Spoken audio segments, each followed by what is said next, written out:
Egy szerény hang. Paula was born in Budapest, Hungary, November 19th, 1897. Paula 1897. november 19-én Magyarországon született Budapesten. Paula, all of 4 feet 8 inches tall, traveled all around the world and photographed with a Rolleiflex camera until the age of 85. Paula 4 láb, 8 inch magas, körbeutazta a világot, és fényképezett Rolleiflex gépével egészen 85 éves koráig. Paula was asked, "Why do you think you've lived to 100 years old?" She said, "I don't think about it. Do you worry?" She said, "I never worry about situations I can't control. I do what I can do, and then whatever happens, happens." Egyszer megkérdezték Paulát, miért hiszed, hogy 100 évig fogsz élni? Erre azt válaszolta, én erre nem gondolok. Miért? Ez téged izgat? Tudod, én sohasem idegeskedek olyan dolgokon, amelyek nem tőlem függenek. Én csak azt teszem, amit tehet. Aztán, ami történik, az történik. So why a story about an unknown artist photographer who just turned 100 years old? In life, it's not important to be rich and famous, but to follow one's passions and live life to one's fullest potential. This is true success. Paula Wright worked really hard and lived the American dream. Tehát miért is beszélünk egy ismeretlen fotóművészről, aki most lépett életének 100. évébe? Az életben nem a pénz és a hírnév a legfontosabb, hanem az, hogy a szenvedélyének hódolhasson az ember a legteljesebb odaadással. Paula valóban keményen megdolgozott ezért, és megélte az amerikai álmot. A little bird flies high, flies low, titter-tatter, goes slow, goes fast, no matter, home at last. Kismadár fent száll, lent száll, csip-csirip, lassan repül, gyorsan repül, mit számít az? Végül hazatalál. Hello, my name's Loren Ellis, and I'm a friend of this lovely lady next to me. Her name is Paula Wright, and it's my honor to introduce you to Paula. She celebrated her 100th birthday on November 19th, 1997, and she's a very accomplished photographer and a friend of mine for 10 years. So I thought it would be interesting to meet her and hear what she has to say about her life and to see some of her work. And I'd like to introduce Paula. Paula, say hello. Hello. So, Paula, tell me, you were born? In Budapest, Hungary, Europe. And you studied art as a young girl? I went to art school for a few years in Budapest. And then I began photography and was working here in New York in first-class studios before I established my own studio. What we would like to do now, one of her most famous, gorgeous portraits, Paul has a lot of work we'll go over soon. I would like to show you the Albert Einstein photograph. Paula, this is the most gorgeous photograph I have ever seen of Albert Einstein. And it's not because you're my friend.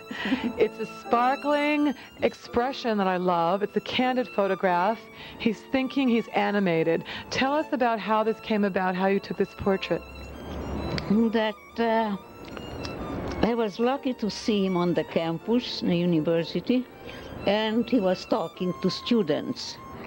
So it was a candid shot, and it is quite natural, of course. It was in Princeton. And you took several. Yeah. This is the only copy he signed, right? But you did take several photographs. So let's see some more of your work. Besides being a portrait photographer, Paula is also a very incredible landscape photographer. And we'll start with some photographs that you took in Hungary. Can you explain this photograph a little bit? Can you see? That is a Hungarian village, and the man is taking care of all the cows of the peasant people in the village. And this is lunchtime for him, and the wife is bringing his lunch, what he's just now eating. He has the dog, is taking care of the animals. In a Hungarian village, the girl came from the taking water. She is carrying water. A Hungarian village, a poor old woman with her dog, and she didn't care much about me taking a picture, so it is very natural. This is also a Hungarian village, and that's a stork.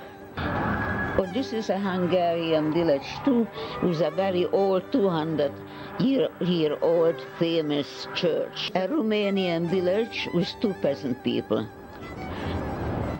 Paula's traveled all over the world. I had a few nice trips. Do you like to travel, Paula? Sure. Indian children in Canada. Gorgeous portrait work. A woman with the child on a donkey. Not on a horse, but a donkey. When women in Morocco don't want to be photographed. Hong Kong in 1984. Tell us about this, Paula, your trip.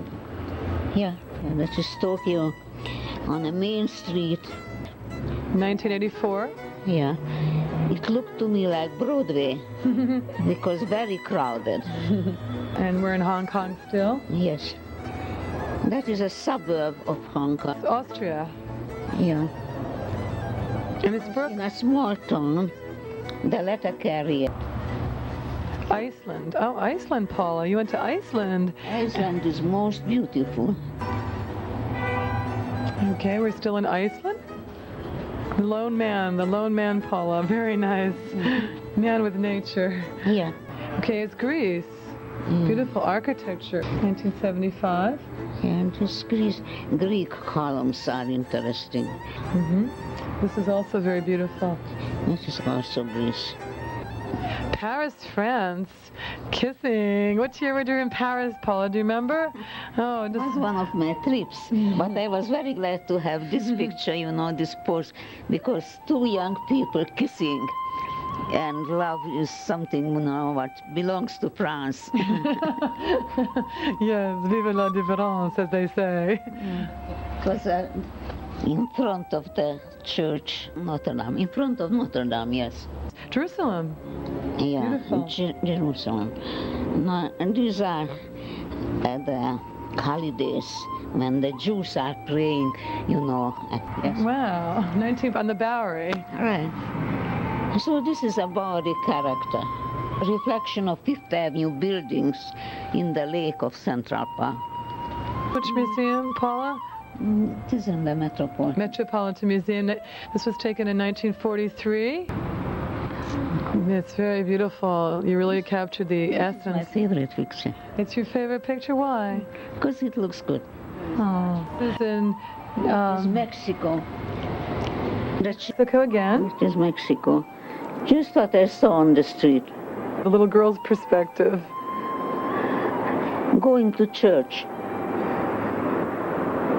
Paula went to Vienna to learn retouching in pastels, a unique technique and in an era before color film was popular. This technique Paula mastered in pastels opened the door for her when she immigrated to the United States. Paula Bécsbe költözött, hogy ott kitanulja a pasztelretusálás különleges technikáját a színes film fénykora előtt.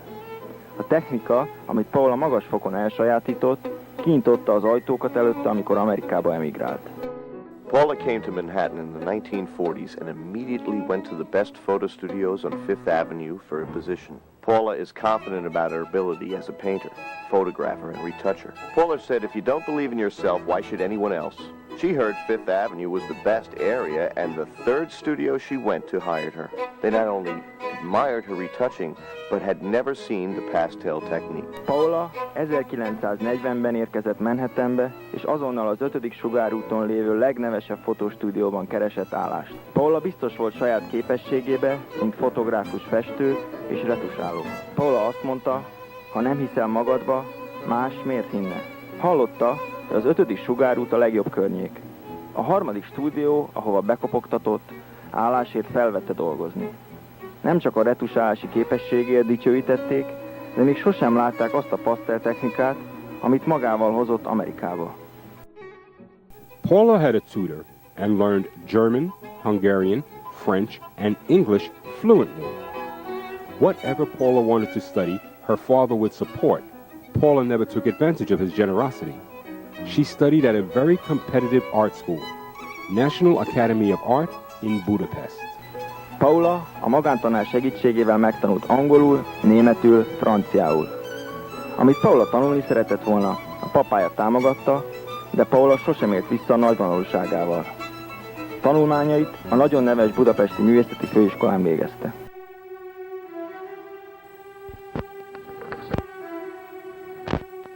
Hello, we're here here at the New York Public Library, and Julia Van Houten has been so kind to take some time to talk about Paula's work that's in the collection that's been collected over a number of years. And Julia is the curator of photography here in the Department of Prints and Photographs. And so, Julia, give us some insight about Paula and your impression when you met her. Let's start with that. Well, I can tell you how I came to know Paula. I believe it, 15 years. Wow. Because she called me saying that she was a friend of Andre Cortez's. And this Right. goes back to when Mr. Cortez was still alive, which has to be before 85. Interesting. So I think that's my first association with Paula. And I went to her studio. She never brings work to you. And I visited her in her studio, and it was absolutely charming. And then we looked through lots and lots of work, and I was really quite surprised. Her work is picturesque and also engaging geometrically. And the range is what I found interesting. And for our collection, which is documentary at heart, it seemed a natural to begin to collect her work.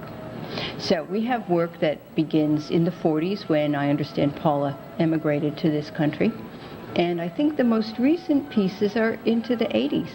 So we have a 40-year span of work that is street photography to some extent, and we can look at some of those pictures.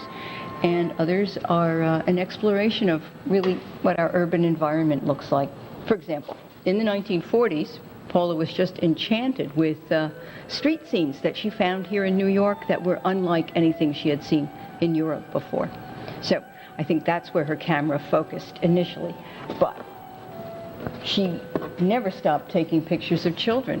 And this is 83, 40 years later. And she's Interesting. She never had children, and she loves children, and She does. she loves to photograph children.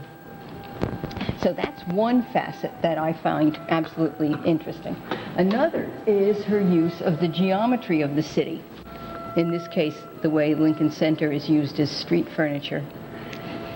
Yeah, And so yeah. her eye is sharp for this kind of imagery too. And Her perspective is interesting because she's about 4 foot, 4 foot, she scrapes 5 feet. 5 feet, oh really? Maybe. I'm just showing, because one of her favorite subjects is the museum environment, interiors primarily in the city, the architecture as well as the interaction of people with architecture. And this is inside the Whitney. So she really watches out for this kind of urban opportunity. I'm just going to hold up a couple more.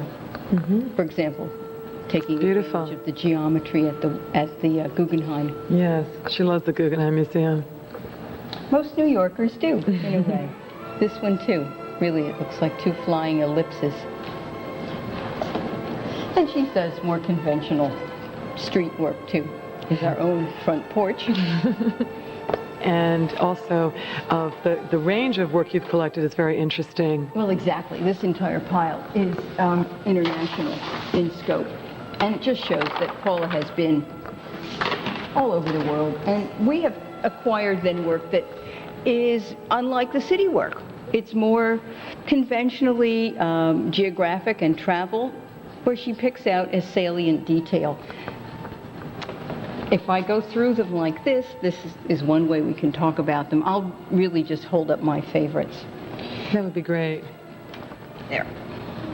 Where she sees interesting contrasts, like the TWA with the Morocco donkey. She has a cute sense of humor. She does have a cute sense of humor, so do you. Oh, thank you. Now, this is one of my Oh, I love this. I love it. There. It's French Market. It's just, to me, it not only is the interesting fruits, but it's the way the people are posing, the sculptural qualities, and the humor. Excellent. I can never forget about her perspective being 5 foot tall. And she's so mild, and she likes to sneak up, she tells me, when she takes a photograph. She likes to kind of be inconspicuous and catch that decisive moment, so to speak. Well, and this is not to say that she abandoned Hungary for good. She did travel Beautiful. back. And this is probably her most picturesque work in the villages outside Budapest. So we've tried to acquire a whole range of Paula's output And I think we've got a nice representative collection. Yes, that's interesting. And Julie and I were talking earlier about how Paula photographed Hungary after she had left Hungary and wasn't doing photography when she was in Hungary. As we mentioned earlier in the interview with Paula, she studied painting and drawing. So that was an interesting comment of Julia's. Well, but that she's brought her artistically developed and trained eye to a whole new medium when she arrived in a new country. I think the story of how she took up photography in this country must be very interesting. Thank you so much, Julia, for spending the time. Yes, thank you very much. Thank you very much for this chance. Oh, you're welcome. Paula, being a quiet and private person, never was obtrusive when photographing. Her interaction with people in environments was limited and distant. Even the photograph she took of Albert Einstein was a candid and distant one. In the studio, it was a different matter. She put on her professional cap and commanded the situation in her polite, soft-spoken style. Her favorite subject to photograph was dogs. Csendes, zárkózott ember lévén Paula fotózásai alkalmával sohasem volt tolakodó. Kellő méltósággal tudta kezelni a távolságot az emberekkel. Az a fotó, amelyet Albert Einsteinről készített, egyszerű tárgyilagosságával tükrözi azt a tartózkodást és egyben kíváncsiságot, amely Paula egész művészetét jellemezte. A stúdióban persze minden más volt. Paula felvette a professzionális művész kiállását, és az ő udvarias, halk stílusában irányította a helyzetet. Kedvenc fotótémája a kutyák voltak. Paula Wright and her husband were good friends of André Kertész. Paula férje barátja volt Kertész Andrénak, a tehetséges és híres fényképésznek. Here we are with Mr. Weston Knapp, who's visiting in New York now, and we'd like to take a few moments to have him talk about André Kertész in relation to the aging photographer, because Paula was a photographer, as we know, to 100 years old, and she was a working photographer till she was 95 years old. So Mr. Knapp has an interesting perspective on André Kertész, and I'd like to have him say a few words and introduce himself. Thank you, Mr. Knapp. I'm Weston Neff, presently curator of photographs at the J. Paul Getty Museum, but now 16 years ago worked at the Metropolitan Museum, where one day in the mid-1970s a lively small woman came into my office with a box of photographs under her arm and introduced herself as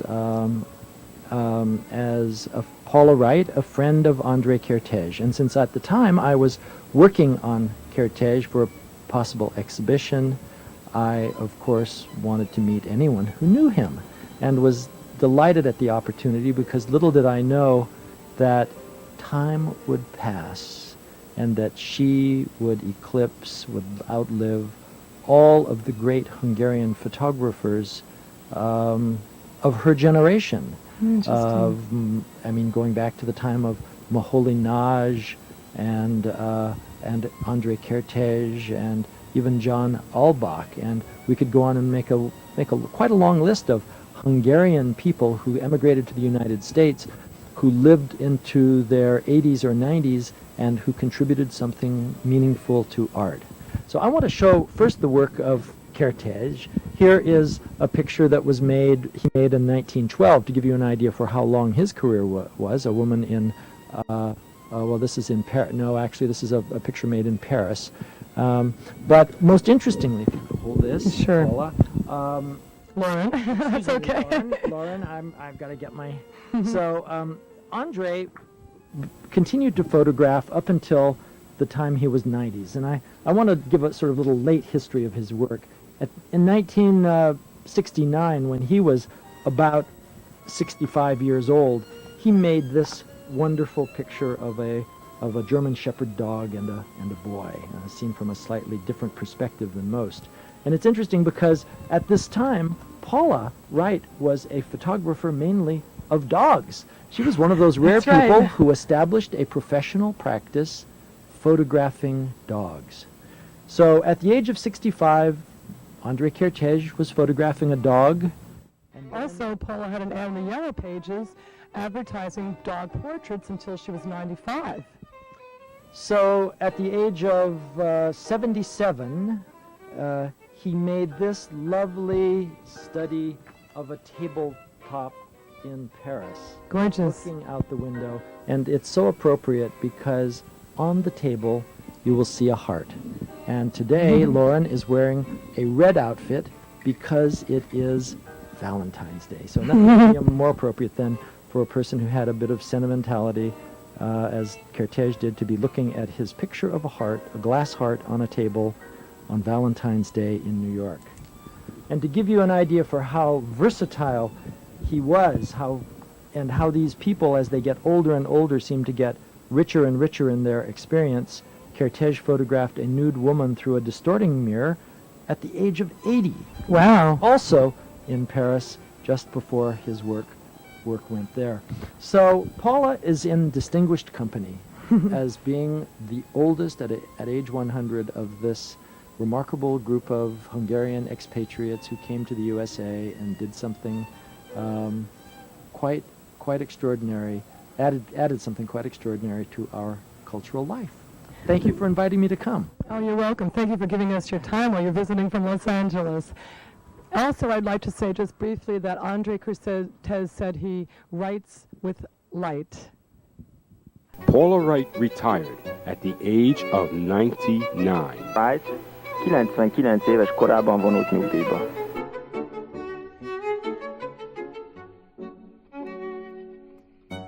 And Paula also does commercial commissions, and this is a very interesting one I wanted to share.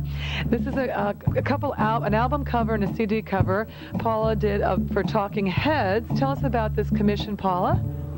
I just got the order to make a painting of a monkey, and we were so satisfied that I got the second order of the same monkey, I think, different pose. Paula, say a few words about what you think of my work. I thought that your work is very different from the average work. And Thank it was you. very interesting and absolutely different from our work, what I knew in photography.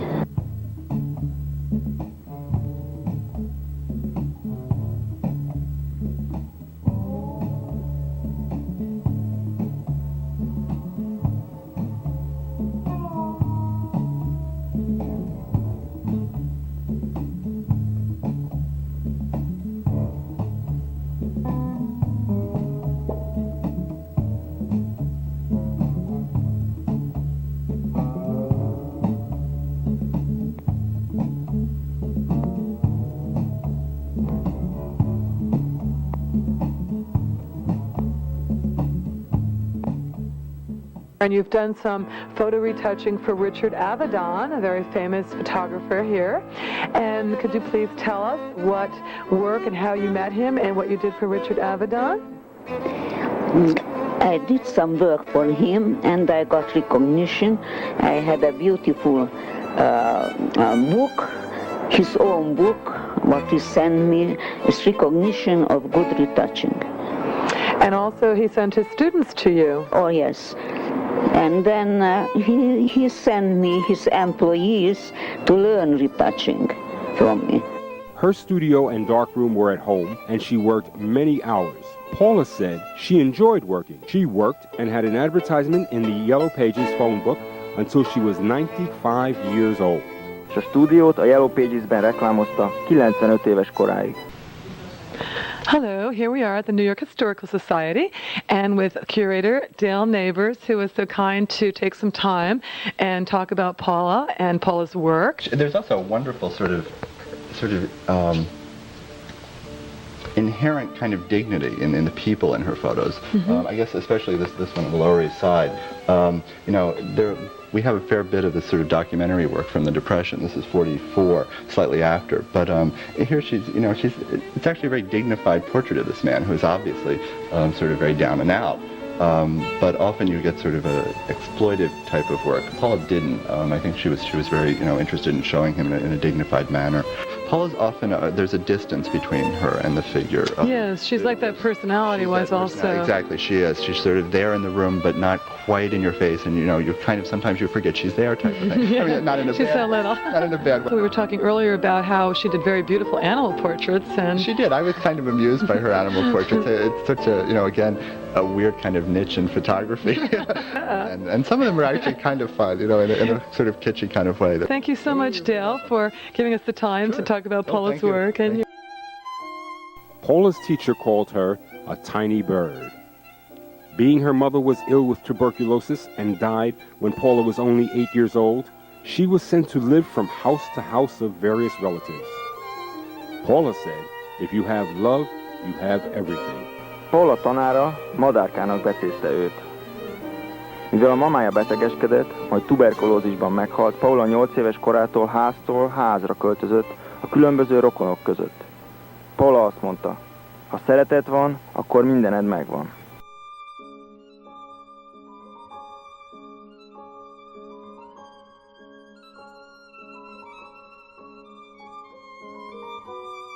Paula Wright's photographs are also in the collections of the Metropolitan Museum of Art, the Museum of the City of New York, and the Brooklyn Museum. Paula Wright fényképei a Metropolitan Múzeum, a New Yorki Városi Múzeum és a Brooklyni Múzeum gyűjteményeiben láthatók.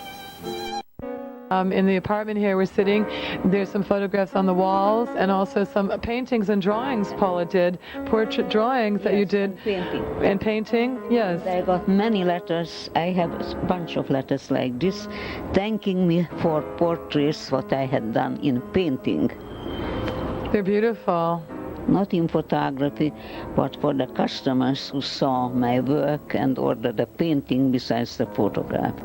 Thank you, Paula. Thank you very much. Being a friend and colleague of Paula's for over 10 years and listening to her wonderful stories of traveling and photographing around the world and finding out she turned 100 years old inspired me to write and film her story with my friend and investor George Lamboy of Regal Entertainment. However famous I may be in my lifetime or after my lifetime, I will always be a tiny voice like Paula and all the artists through time, but a voice that will hopefully encourage our younger generation to work really hard and follow their dream like Paula did and share the healing power of their art with all. Thank you. Paulát több mint 10 éven át ismertem. Barátjaként és kollégájaként számtalan gyönyörű történetét hallgathattam végig. Amikor Paula 100 éves lett, barátommal George Lamboyjal elhatároztuk, hogy filmre visszük élete történetét. Bármilyen hírnévre is teszek szert életemben vagy azután, csupán egy szerény hang maradok. Azt a szerény hangot szeretném megőrizni, amilyen Pauláé és művésztársaié volt. Egy szerény hang, amelynek ereje reményeim szerint lelkesíti a fiatal generációkat, és arra inspirálja őket, hogy kövessék álmaikat, a művészet iránti alázattal dolgozzanak, ahogyan azt Paula tette, és vigyék tovább a világban a művészet gyógyító erejét. Köszönöm. So I did work really a long time and I always enjoyed it.